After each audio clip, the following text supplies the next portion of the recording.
Hey guys, my name is Nora Franch, and welcome to the podcast Grateful Blessed Mess, daily reflections for those in the 12 steps. I am a fellow 12-stepper and certified mindset coach, and I am here to introduce you to the value of mindset coaching in your 12-step journey. So if you feel like you are stuck in the steps, if you're slipping and sliding with your abstinence, mindset coaching may help you as it did me, and you can find me at CatholicMindsetCoaching.com. These episodes are meant to invite you in to consider the truths of 12-step wisdom and to join in the very real struggle of living them in action. I hope that it feels almost like a mini meeting, and I invite you to contribute your own share on the Grateful Blessedness Facebook group to keep the discussion going. My comments are based on my own experience, so feel free to take what you like and leave the rest. But my hope is to encourage you on your own daily 12-step journey. As they say, you cannot stay clean on yesterday's shower. So without further ado, let's begin.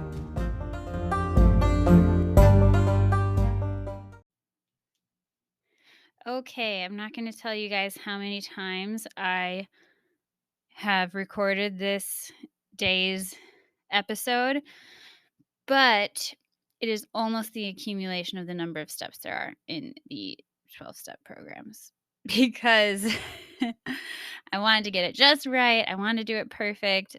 I kept messing up, and then I realized all 6 of those prior attempts, the microphone hadn't even been on. So, oh my gosh, on the journey. So, whatever comes out of my mouth this time, God bless you all for listening. And I'm going to move on with my life. But I think it's beautiful, and I think there's some really cool things that jump out here. There's a lot of different things that could be commented on. So, if I'm not going to get to them all. They don't all jump out to me specifically, but I think a lot of people would have a lot of cool shares on today's reflection on the reading. And so please feel free to comment and communicate those with me. So the reading is from the book A Day at a Time, and it is from the day August 17th. The 4th step suggests we make a searching and fearless moral inventory, not an immoral inventory of ourselves. The steps are guidelines to recovery, not whipping posts for self-flagellation. Taking my inventory doesn't mean concentrating on my shortcomings until all the good is hidden from view. By the same token, recognizing the good need not be an act of pride or conceit. If I recognize my good qualities as higher power given, I can take an inventory with true humility while experiencing satisfaction in what is pleasant, loving, and generous in me. Will I try to believe in Walt Whitman's words that I am larger, better than I thought? I did not know I held so much goodness. Today I pray, when I find good things about myself as I undertake this inner archaeological dig, may I give credit where credit is due to my higher power, who is the giver of all that is good in my life. May I appreciate whatever is good about me with humility as a gift from my higher power. Today I will remember, goodness is a gift from my higher power. Whew. I'm going to let that sink in for a second.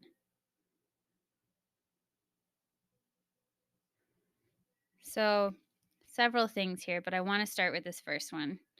That phrase, this inner archaeological dig. Oh man, I really love that. Oh, that's such a good line. That is the image of the 12-step life to me. Something that takes a lot of hard work. You're sweating in a rough climate. You're digging with these heavy tools and sharp tools. You need shovels and pickaxes and a hard hat, and then you need fine little brushes once you start to get close to the thing, that beautiful gem that you're getting to, or this really cool dino skeleton. You're getting to the bare bones of who you are, this beautiful, timeless, one of a kind thing that is buried under layers of dirt and dust and rocks and grime. And I feel like that is the 12-step work. That's the work of the 4th step. Getting through all that stuff, right? Starting to call it by name instead of calling it something pretty. You're saying, no, that's dirt. and I want to get it out of the way because I want to get down to this beautiful thing that's underneath all this stuff. Um, Taking my inventory doesn't mean concentrating on my shortcomings until all the good is hidden from view. So when I let this again, this archaeological image, taking my inventory is meant to sweep away at all the stuff covering me up. Now I don't need to swing to pride and conceit like they said, but it's not, the fourth step is not meant for me to wallow in all of my horribleness. It's not meant to be self-flagellation. It's meant to be freeing. It's meant to finally get that heavy weight of all that dirt off of my chest so that I can breathe and that I can finally exist in this sparkly, beautiful, original thing that I was made to be. And it's all these, choices and lies and character defects and self-protective mechanisms that we come up with that kind of add all those layers over the years. And so I do believe that deep down I am made good. Okay, so maybe not everyone listening can share in that and can relate to that, but that's one of the firm that's my bedrock. We're talking about dirt, that I stand on in program, but I still have this issue. And tell me if any of you relate.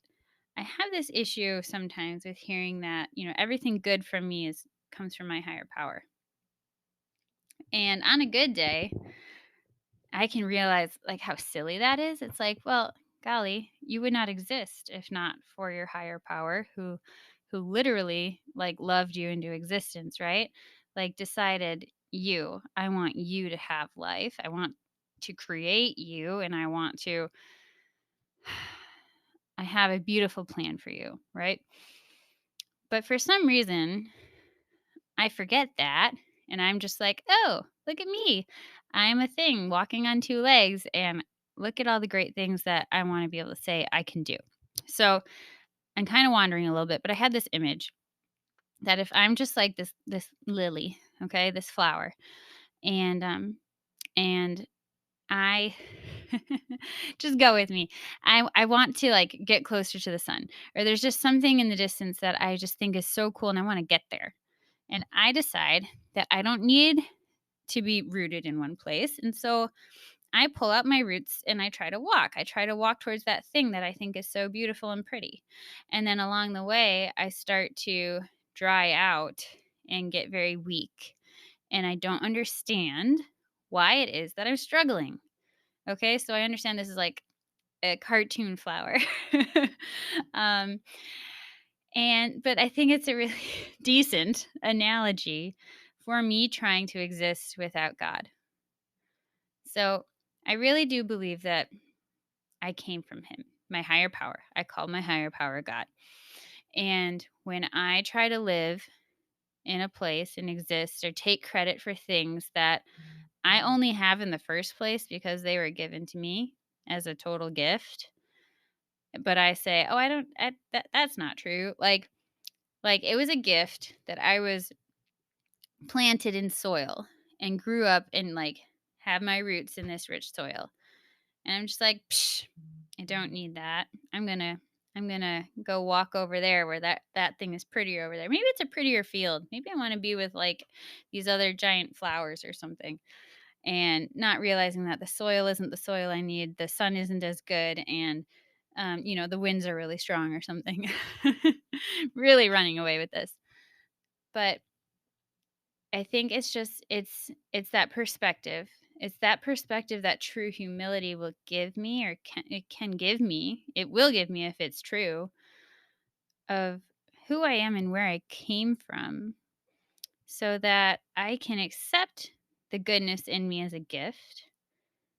And also, I can recognize that the things that are not good in me, that are leading me into my disease, taking me away from my higher power, those are not things that I need to beat myself over the head with.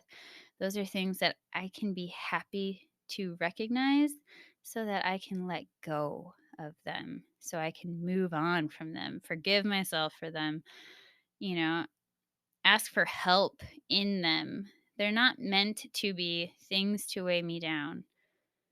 They're meant to be things I can release so I can then flourish in the ground that I'm planted.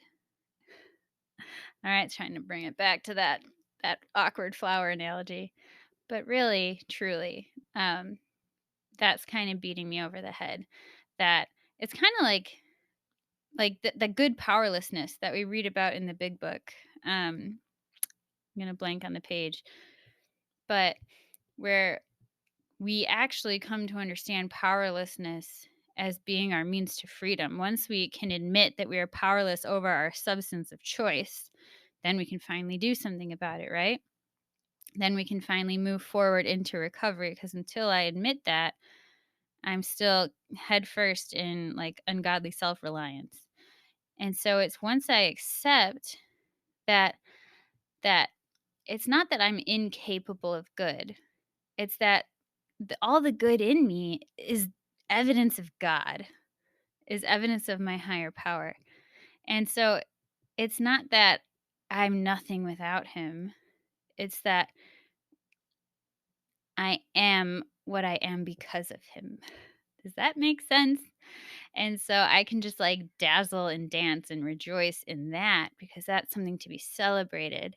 And then what happens when the negative stuff comes in that we need to do fourth step inventories on and 10th steps on, that's evidence of, where I'm turning around and trying to do it on my own, where I'm trying to take my roots out of the soil.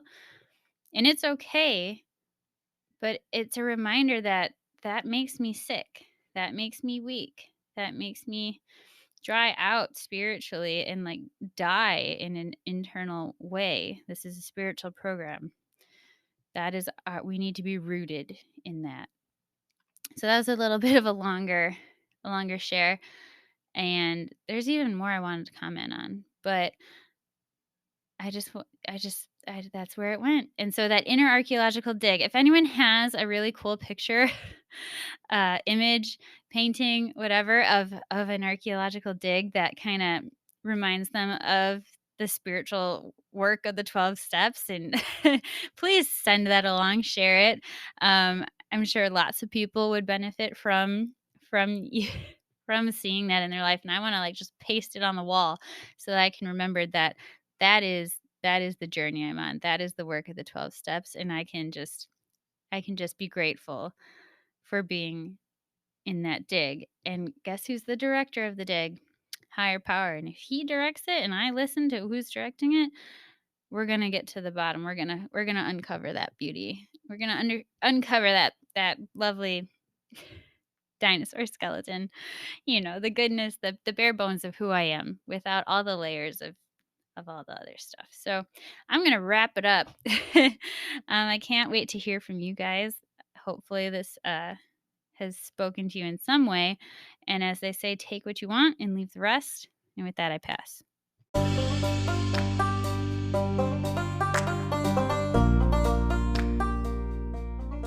Thank you so much for listening to today's episode. If you feel that mindset coaching could help you on your 12-step journey, please feel free to reach out and find me at catholicmindsetcoaching.com. But more than that, it's important to me to give listeners like yourself a place where you do not need to feel alone on your 12-step journey. And for that reason, I've created a Facebook group. It's called Grateful Blessed Mess. And it's a place where listeners can go to add their own commentary on the share for the day, in addition to my own, and for us just to have a conversation or start a back and forth where people can find support in their 12-step journey. This is not a replacement for 12-step work. This is something outside of the 12 steps. It is simply something that has a heart for the 12 steps and those who are in it. And so, welcome. If you are here, chances are you may also be a bit of a mess. And I hope that you can learn to find some gratitude in the blessings that have come from your messes.